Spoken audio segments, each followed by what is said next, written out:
So people often ask sort of how did I transition from the sports agent work to the work that I do now? And so we thought this would be a great place to answer the question.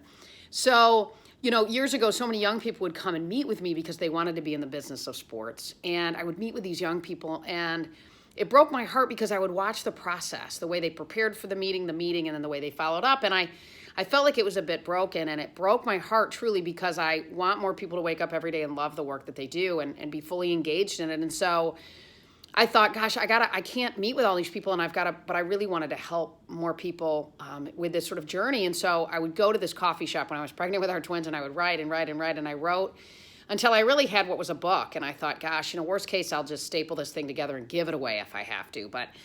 But I was able to, through lots of rejection letters, I finally got a publisher to bite, and they published the book. And then universities in and around Georgia would say, hey, will you come and talk about your book and talk to our students or our class or our student athletes or whatever. And so I did, and I found it so fulfilling, that opportunity to really connect. And then I wrote another book on the common traits of peak performers, of the best, how they behave, how they think, how they recover. And that book did well. And so then companies would say, hey, will you come and talk? So I would go and speak to different companies. And then I sort of found myself at a spot where a few different companies said, hey, we want to put you under contract to come and speak, 9 times a year, 7 times a year, whatever. And I found myself at a point where in order for me to be authentic in the work that I was doing as an agent, I needed to gain some clarity, and I needed to pick one because I really couldn't do both great.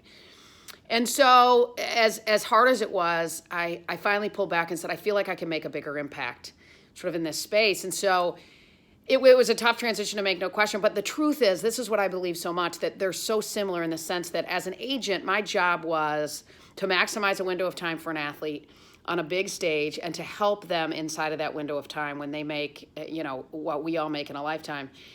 And I think speaking in so many ways is the same thing, or the workshops that we do are the same thing. It's a short window of time in which you have to move people from one place to another, to maximize that window of time, to make an impact in their lives. And when you speak, people are busy. They're like, hey, lady, I'm busy. What do you got? Make it count. And so the work is so similar to me. It's about making impact. It's about moving people. It's about maximizing a window of time. So we get that question so much. I thought this would be a great way to answer it. So I hope that is insightful and clarifying. Until next time.